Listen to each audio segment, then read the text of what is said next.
Hello everyone and welcome back to my YouTube channel. I have been trying to figure out the best way to go from grayscale to color, and I've tried a few different ways, and I wanted to share about my favorite method, which is using the gradient map.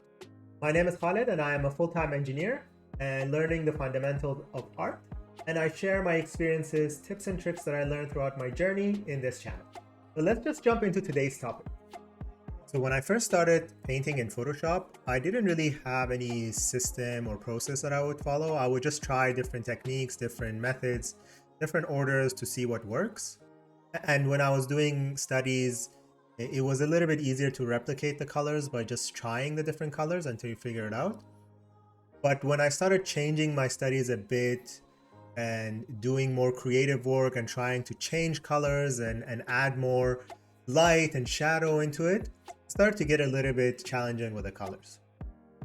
So this made me realize that maybe I should try and focus on grayscale first to get a better grasp and understanding of values before I add colors. So it kind of reduces the complexity of my drawings at first.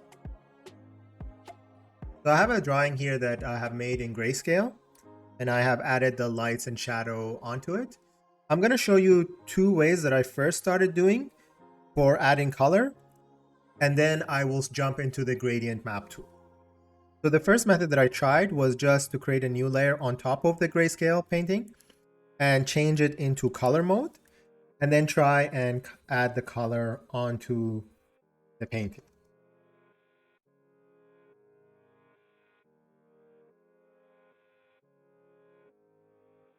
So as you can see, it really takes into account one color and tries to apply it as best that it can onto the painting. Although it works, it wasn't really my favorite. I realized it doesn't really do the painting justice. So the second method was to add a second layer underneath the painting, the grayscale layer. Put the grayscale layer on multiply, and then add the color underneath it. So you can see this method also works, although the multiply layer really makes the painting much darker. And it doesn't give you too much flexibility to play with the values afterwards. You can of course go to the grayscale and reduce its opacity a little bit if you want to, but it really takes away the details that you have added at the beginning. So that made me think there must be a better way. So let's put the drawing back to the grayscale drawing back to normal. So then I found the gradient map tool. So the gradient map tool, what you need to do is first select the area that you want to paint. So let's just start with the clothing first. I use the lasso tool to select.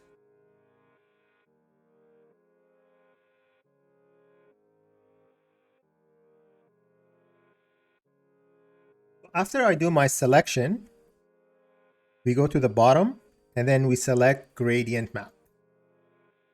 So when we look at this, it automatically applies whatever gradient map it thinks.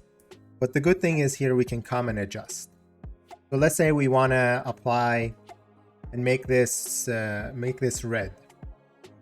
So in this scale, the bottom, as you can see, is the lightest color, and the one on the left is the darkest color. So if we move this one, for example, to black, it will take it like that. So we can decide what we want it to be. So let's say we want it to be just down here.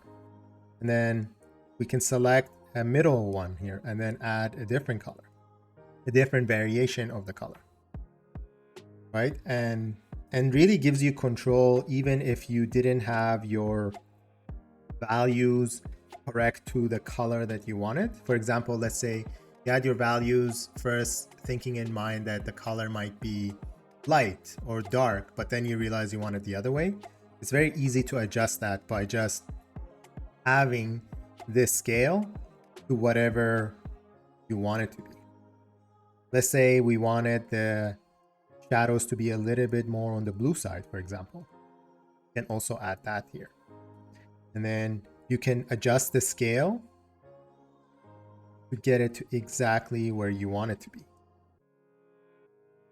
It's good to have at least 4 or 5 of these.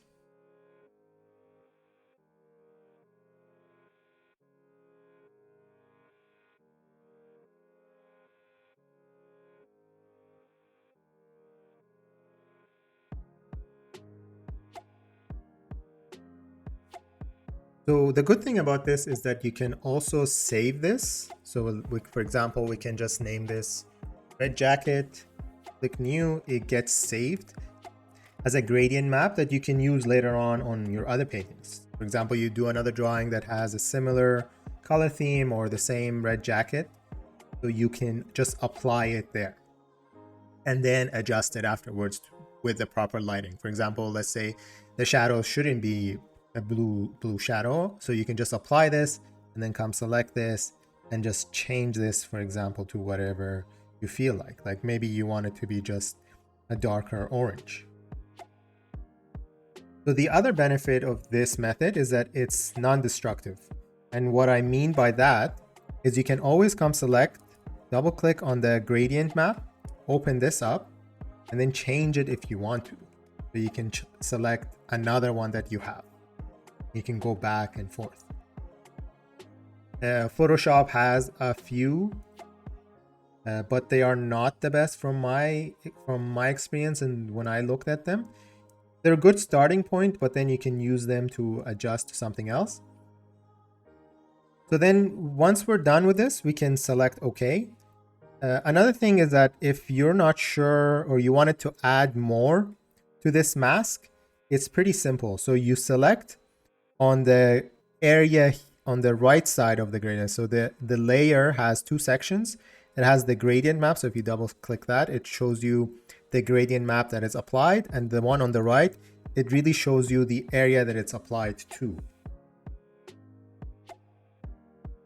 So what you can do when applying gradient maps, when you apply white, you're adding the area to the gradient map. And then when you change the color to black and apply that, you're erasing. So if we put black here, for example, we just erased this area from the gradient map. So for example, I forgot to add this part and the hands. I can go ahead and do that. So then we can do the same thing, for example, for the skin. So we can go and select the face, for example. So let's say the skin is selected now. We go again, gradient map. I can go in and select a gradient map that I had made for skin for another project.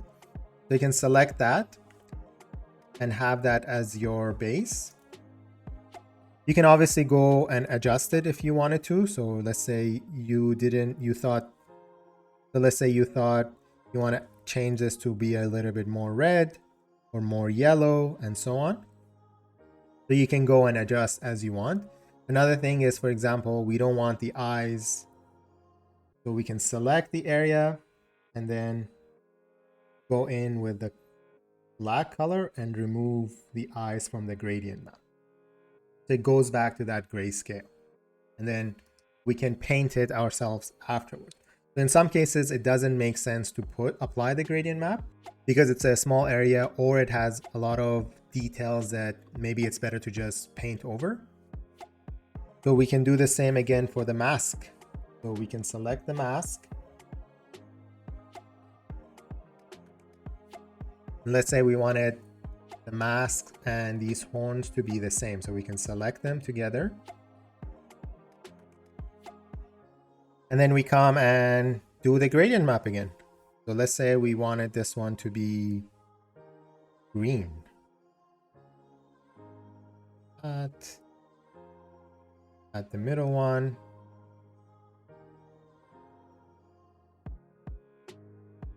The good thing that is the flexibility in the adjustment. So let's say we want the contrast to be high. You can see we can move the lighter section to be closer to the darker section, so you suddenly see a big contrast in the areas.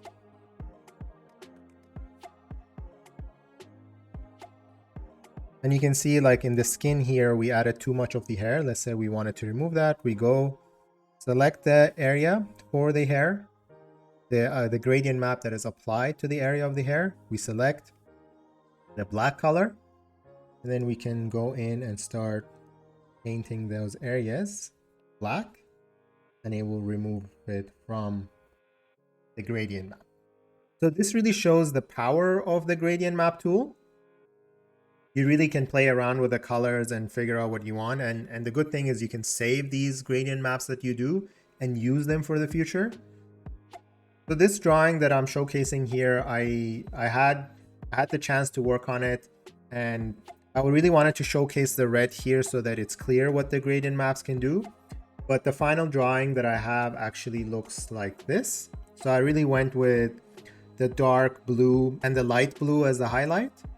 So after you do the gradient map, it's not really finished yet. So you can do the gradient map and then merge the layers, and then you can add more details. So for example, I added the red light that is on the left side of the drawing, added the details to the eyes, for example, added some more highlights and such. But it really gives you a great start and flexibility to experiment and play around with it until you get the colors that you really like. Thank you for taking the time to watch the video. And if you like this one, you might also like the video where I show how I apply values to a painting, and I showcase a value study that I did, which is the step before you can add the gradient maps. Please don't forget to like and subscribe, and see you in the next video.